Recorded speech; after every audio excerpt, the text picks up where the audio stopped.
The Fiscal Time Machine, navigating the paradox of the 72 paycheck in a 2023 globalized economy.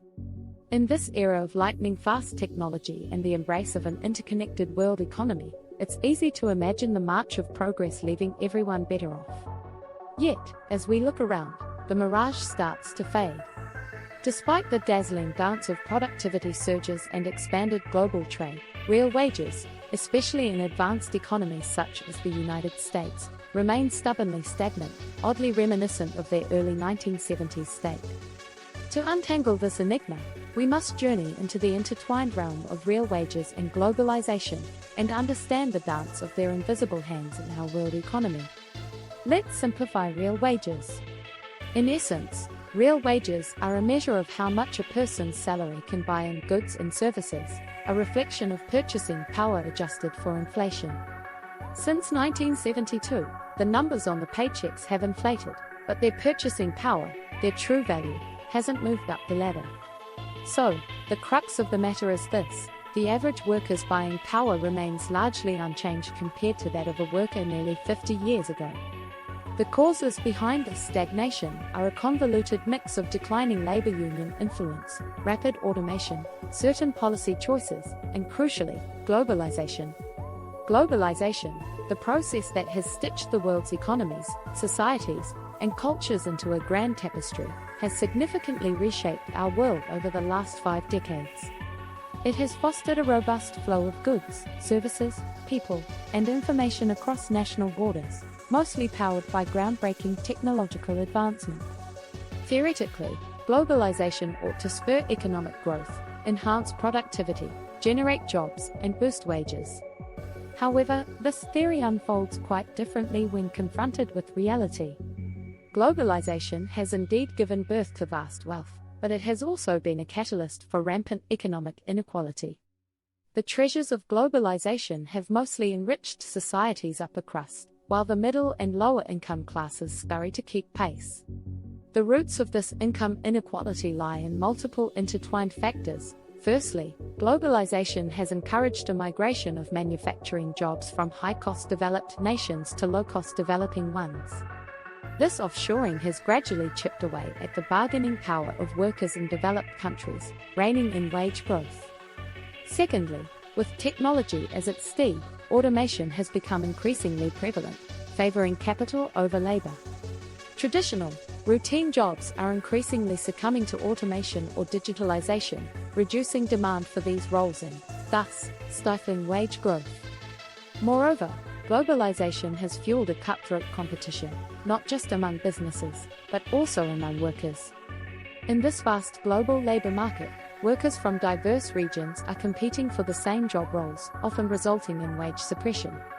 Yet, the story of globalization is not merely one of wage gloom. There are silver linings. Globalization widens the access to goods and services, potentially boosting the purchasing power of wages. Essentially, even with stagnant real wages, global trade could still mean improved living standards.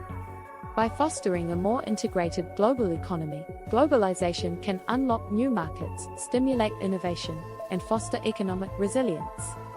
The real challenge lies in ensuring that the benefits of globalization are more evenly spread. Addressing wage stagnation and the disparities it highlights necessitates a harmonized, global effort from policymakers. The countermeasures might range from revamping trade policies, investing in skills development and lifelong learning to stay in tune with the evolving job market, adopting progressive taxation, to strengthening labor market institutions. Ultimately, the puzzle of stationary real wages in the face of a globalizing economy reveals the intricate complexity of our interconnected world. As we steer our course through the 21st century, understanding this dynamic is indispensable for shaping policies that nurture equitable and sustainable economic growth. The quirky case of the 72 paycheck stuck in a 2023 world offers an important lesson. Progress doesn't always align with the upward, straight line we often envision. It is more like a complex web of advancements and concessions. At the heart of it all, we must grapple with the fundamental question: how do we ensure that growth and prosperity aren't just luxuries for a few, but a universal right? The narrative of the past 50 years has been one of globalization expanding our horizons, connecting markets and consumers as never before. It has spurred businesses to expand and innovate, resulting in a plethora of products and services that have enriched our lives in countless ways. However, this era of expansion carries a hefty price tag. The generated wealth has not trickled down evenly, and many workers find themselves grappling with the harsh reality of their paycheck stretching thin. The snapshot of the 72 paycheck in the 2023 world brings the inherent inequalities in our global economic system into sharp focus.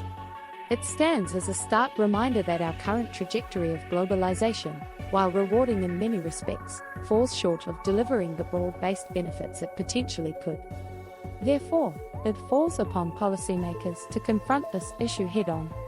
Resolving wage stagnation and inequality is not just a question of improving living standards, it's a call to action for creating a more just and equitable society. Efforts should focus on promoting education, skills development, and adapting to the evolving labor market.